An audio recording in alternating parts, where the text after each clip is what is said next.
Good evening all of you, welcome in my channel study with खुशी। और आज मैं आपके लिए राज्य के नीति निर्देशक तत्वों के साथ आई हूँ और आप सभी को अम्बेडकर जयंती की ढेर सारी शुभकामनाएं। आज जिस संविधान की बात हम कर रहे हैं, जिस संविधान का हम अध्ययन कर रहे हैं, पढ़ रहे हैं, जो संविधान ने हमें समान न्याय, समान अवसर, समान जो है भाईचारे की जिसने भावना जो है हमारे अंदर ले आया, जो कानून ऐसा बनाया जिससे चाहे स्त्री हो, पुरुष हो, किसी भी धर्म का हो, किसी भी संप्रदाय का हो, सबको जो समान अवसर मुहैया कराया, उस शिल्पकार, संविधान के शिल्पकार डॉक्टर भीमराव अम्बेडकर की जयंती है।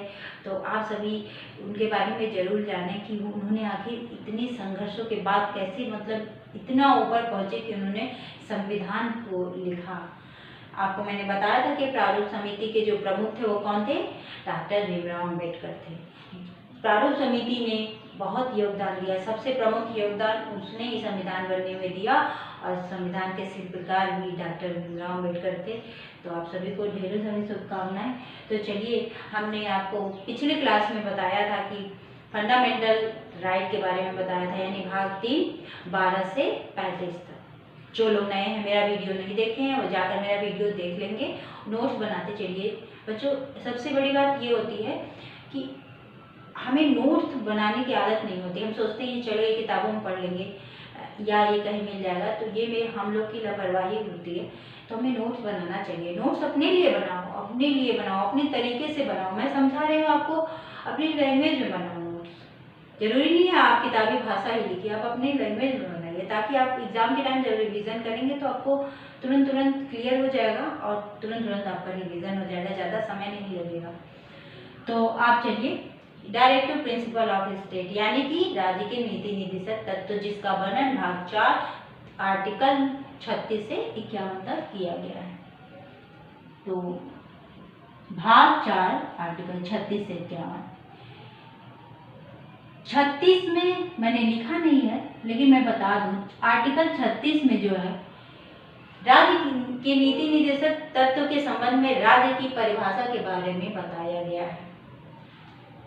इसके बाद आता है आर्टिकल 37, न्यायालय द्वारा परिवर्तनीय नहीं, यानी कि अगर जो राज्य के नीति निर्देशक तत्व है, इनका जो उत्तरदायित्व है कि राज्य के नीति निर्देशक तत्वों की स्थापना करना राज्य की उत्तरदायित्व है।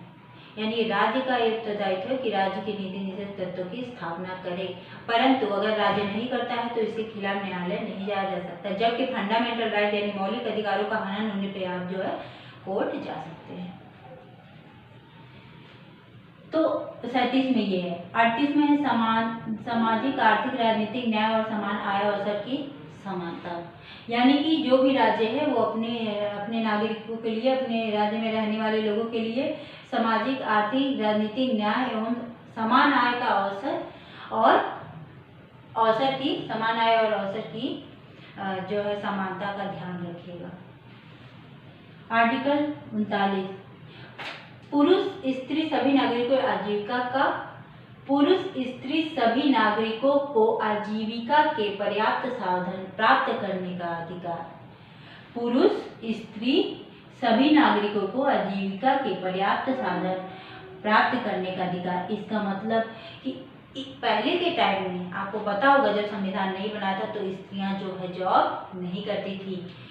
तो ये जब संविधान बना तो स्त्रियों के बारे में और सभी चीज़ों के बारे में ध्यान दिया गया, जैसा कि मैंने आपको कई बार बताया है।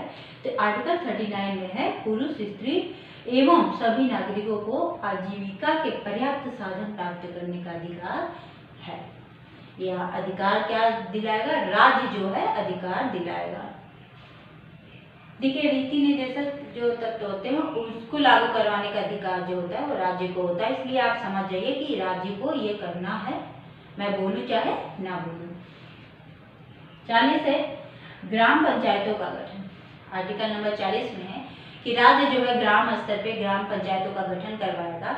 और आपको पता है कि राज्य स्तर पर ग्राम पंचायतें हैं, ग्राम पंचायतों का गठन है। 73वें संविधान संशोधन द्वारा जो है ग्राम पंचायतों का गठन किया गया है राज्य में।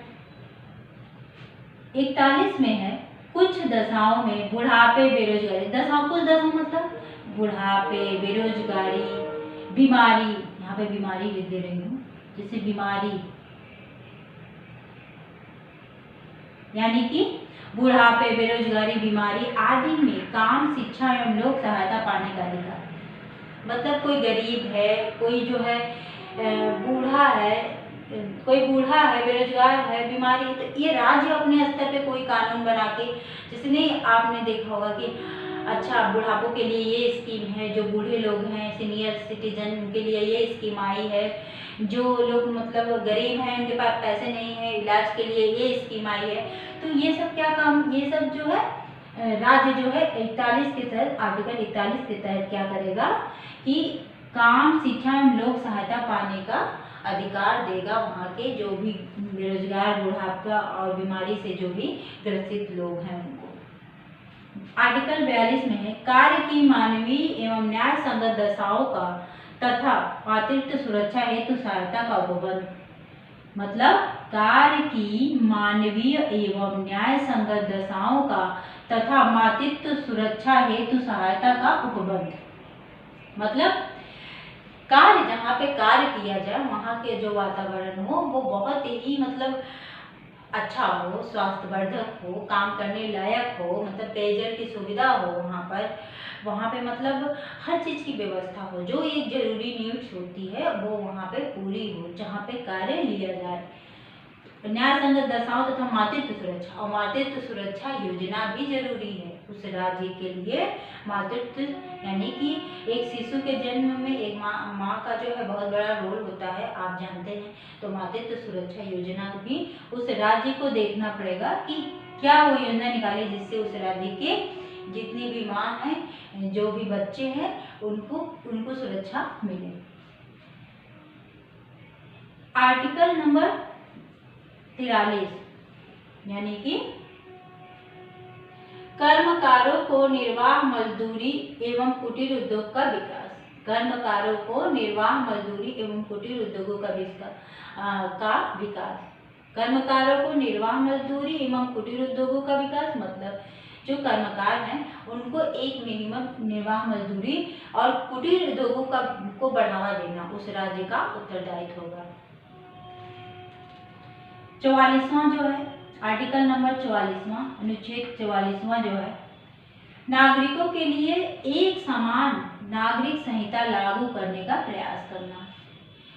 फिलहाल ये जो है केवल अभी तक गोवा में ही लागू हो पाया था। अब इसका मतलब आप समझ गए कि नीति निर्देशक तत्वों में तो वर्णित है, लेकिन इसे ये हर जगह लागू नहीं है।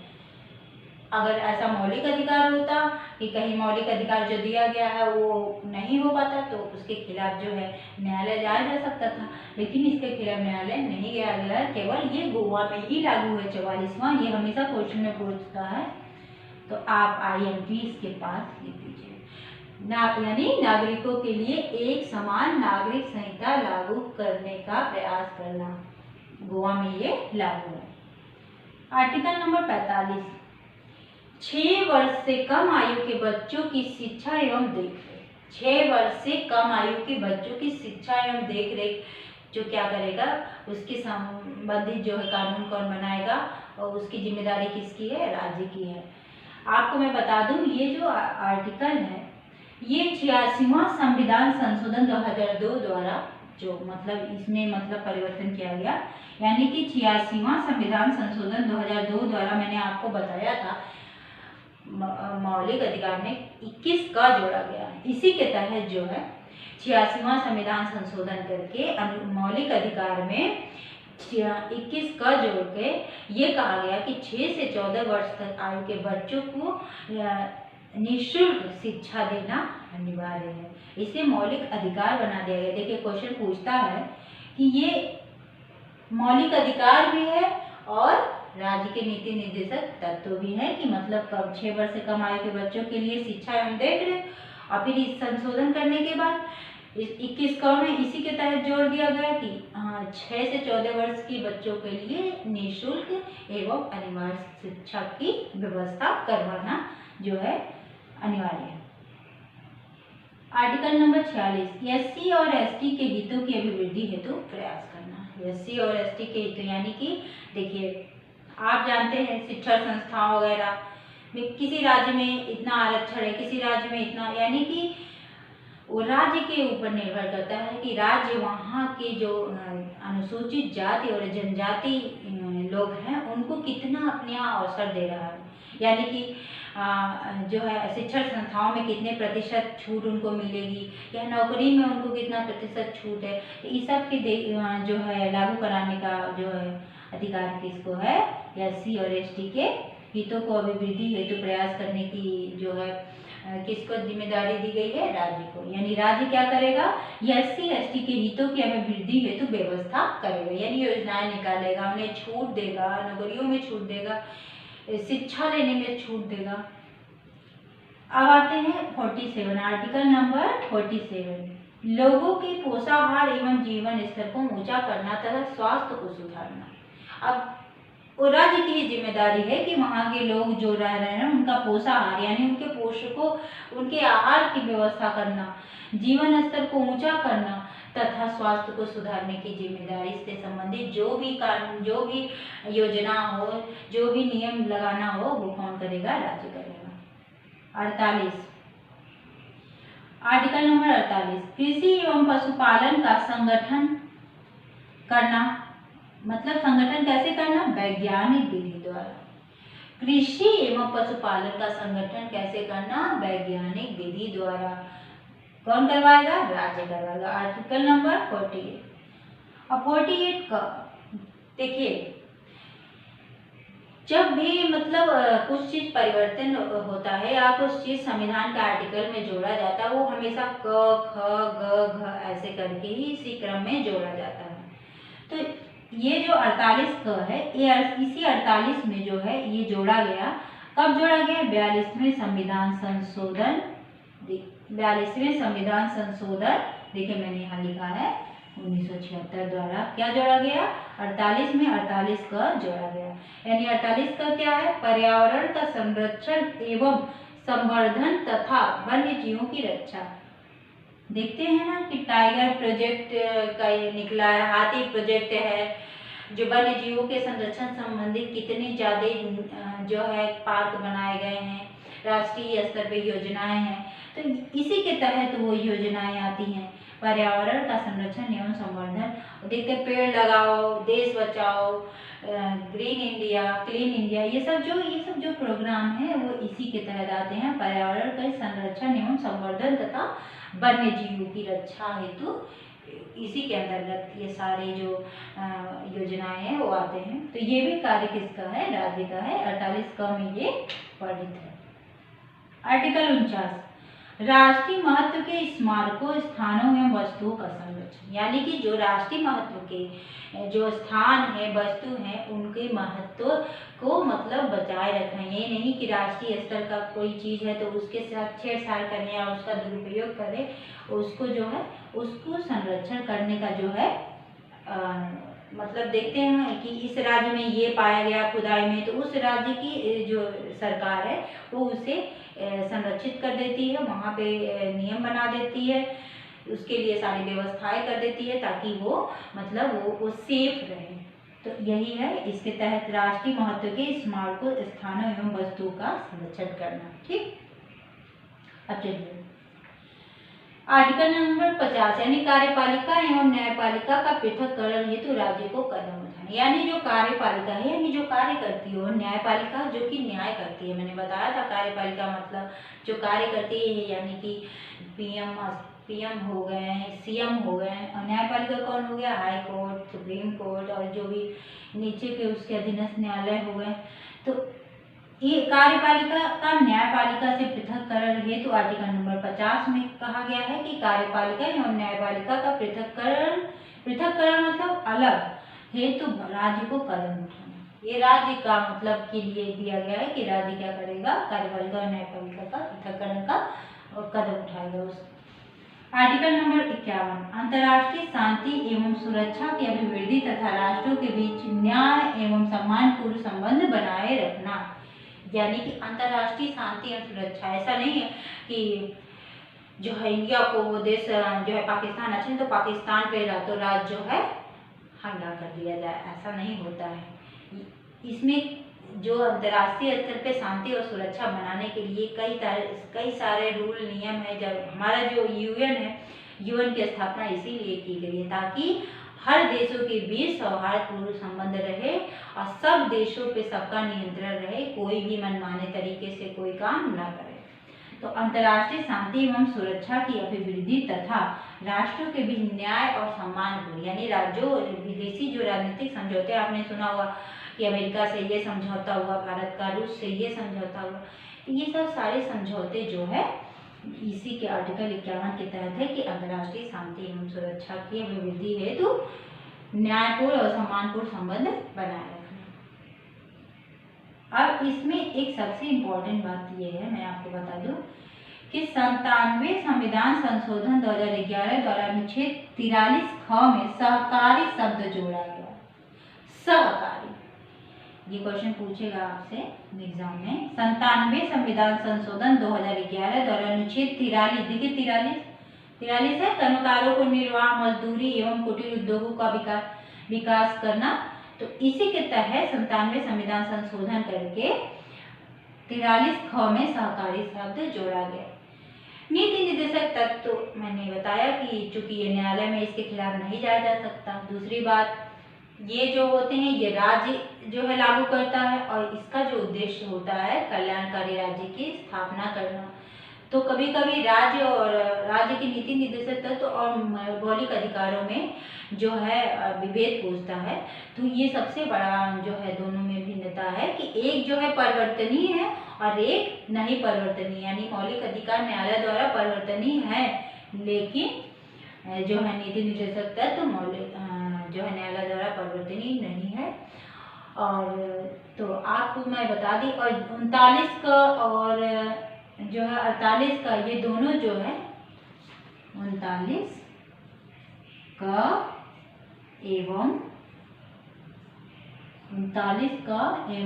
48 का ये जो दोनों है ये 42वें संविधान संशोधन 42वें संविधान संशोधन द्वारा कब जोड़े गए? 1976 में जोड़ा गया है। ठीक है।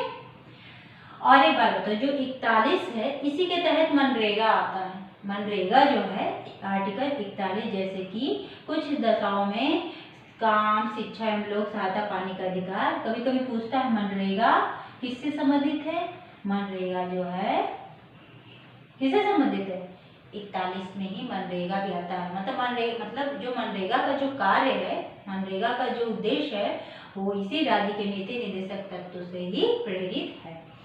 तो थैंक यू। और आप सभी लोग जो है मेरे साथ पढ़ते रहिए इसी तरह अच्छे से, और लाइक और सब्सक्राइब करना बिल्कुल भी मत भूलिए, और अपने दोस्तों को भेजिए जिनको भी इसकी ज़रूरत है, जो भी प्रिपरेशन कर रहे हों।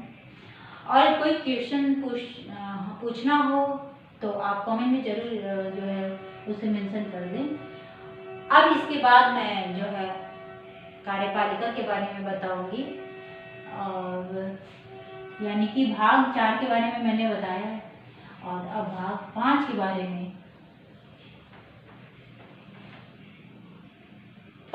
में भी बताऊंगी, लेकिन 4 का यानी कि फंडामेंटल ड्यूटीज के बारे में भी आपको बताऊंगी, क्योंकि फंडामेंटल ड्यूटीज यानी कि मौलिक कर्तव्य के बारे में मैं क्लास लूंगी। उसके बाद मैं भाग 5 के बारे में बताऊंगी, जिसमें जो है देश की कार्यपालिका के बारे में आपको अच्छे से पढ़ाऊंगी। उससे संबंधित जितने भी जो है इम्पोर्टेंट बातें हैं वो बताएंगे हम आपको। तो आप जो है थैंक यू, और नोट्स बनाते चलिए। Bye bye, good night.